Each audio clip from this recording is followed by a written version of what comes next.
जय मल्हार, रामकृष्ण हरी. आत्ता वाजले 2 बघा. बकरं आणलेत पाण्यावर आणि शेटला लागली होती भूक.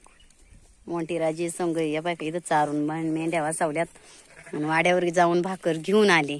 त्यांना आज भूक लागली, लवकर जेवण झालं होतं. तर आज आहे आमची गिलक्याची भाजी, घोसाळी म्हणजे सुक्की, आणि बाजरीची भाकर आहे बघा, लसणाची चटणी आणि लोणचं. कांदा आणायचं विसरलेच तर लसणाची चटणी बघून तोंडाला पाणीच सुटलं असन. पाट्यावर वाटलेली लसणाची चटणी आहे, तेल टाकून आणले त्याच्यामध्ये, आणि लोणच्याच्या 2 खापा पण आणल्यात.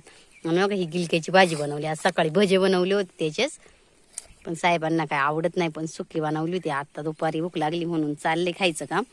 आणि बाजरीची भाकरी आहे आपल्याकडं. तर बघा इथं पाणी आहे, बकरं पाणी पिलेत. आपली गौतमी पण तिथं उभी राहिली बघा. गौतमी तिथं उभी राहिली, बकरं एकदम शांत उभे राहिलेत. आपले मंत्री दादा ते जरा आज कावरे बावरे आहेत. कावरे बावरे म्हणजे जरा घाबरलेली परिस्थिती त्यांची, कारण रात्री आपल्या वाड्यावर आले होते 3 टायगर. त्यामुळे आज त्यांची नजर नसते CCTV कॅमेऱ्यासारखी इकडं तिकडं फिरते. तर दोघं आज आम्हाला काय सोडीनाच, मोंटी आणि मंत्री आणि पिलू दादा आपले वाड्यावरती आहे. तर बघा अशा मोकळ्या वातावरणात तिकडं असं निसर्ग आहे, आणि एक शिळी आपली तिथं वरती. आणि इकडं आपल्याला जायचं आता जेवण झाल्यावर इकडं एक वावर आहे कांद्याचं चारायला, पण इथं पाणी पण होतं आणि बकरं पण थांबले होते. तर यांना म्हटलं तुम्हाला भूक लागली तर गेले. आपला वाडा पण ह्या साईडला इकडं. पटकन जाऊन कोकरांना पाला बांधून, छोट्या छोट्या कोकरांना, आणि यांना भाकर पण घेऊन आले. तर गिलक्याची भाजी कोणाला आवडते, लसणाची चटणी, लोणचं, भाकर. आणि बघा असं मोकळ्या वातावरणात जेवतोय रानामध्ये. तर या सर्वांनी जेवायला. आणि बघा आमचं कसं जेवण आहे, पाण्याची बाटली पण भरून आणली बघा इथं. आणि आता मला पण जेवायचंच आहे. मी खाणारी लसणाची चटणी, बाजरीची भाकर, लोणचं.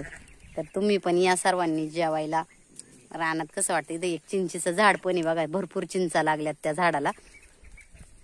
बघा हे चिंचेचं झाड आहे, भरपूर चिंचा आहेत त्या झाडाला. तर या मग सर्वांनी जेवायला. आणि कसं वाटतंय आमच्या गावाकडचं वातावरण नक्कीच कमेंट करून सांगा. पुन्हा एकदा जय मल्हार. बाळूमामाच्या नावाने चांग भले. रामकृष्ण हरी.